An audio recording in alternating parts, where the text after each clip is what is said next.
Pemirsa, masyarakat desa Talibeng, Karangasem saat ini mengalami kekurangan air bersih. Untuk memenuhi kebutuhan air bersih, masyarakat desa Talibeng masih memanfaatkan sumber air di desa.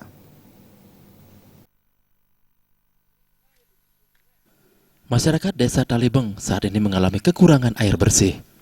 Kelian desa Talibeng, I Gusti Agung Juni Sutisna menyatakan, walaupun ada mata air, namun mata air tersebut di bawah dari permukaan. Air PDAM saat ini sudah ada di desa Talibeng. Namun keberadaan air PDAM tidak serta-merta membuat masyarakat lega. Hal ini dikarenakan air PDAM mengalir tidak sesuai harapan masyarakat. Keberadaan air PDAM sering mengalami macet. Selain itu tidak semua masyarakat di desa Talibeng mampu menjadi pelanggan PDAM karena biayanya yang cukup mahal. Beberapa masyarakat yang sudah menjadi pelanggan PDAM juga tidak mendapatkan aliran air selama 24 jam. Terkadang masyarakat hanya mendapatkan aliran air pagi saja, siang, bahkan hanya malam hari. Sehingga masyarakat di desa Talibeng masih menimba air dari sumber air di desa untuk keperluan sehari-hari.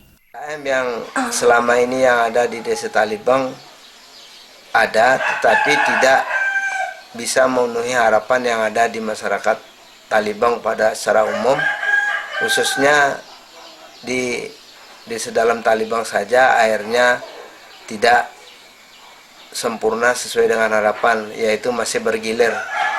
Ya, ada yang pagi, ada yang siang, sedangkan sorenya kadangkala tidak mengalir airnya.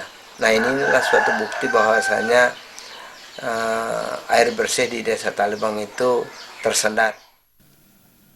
Saat ini warga desa Talibeng sangat menambahkan air bersih. Untuk itu pemerintah diharapkan segera mencari solusi agar kedepannya masyarakat tidak kekurangan air bersih. Agung Ria, Bali TV.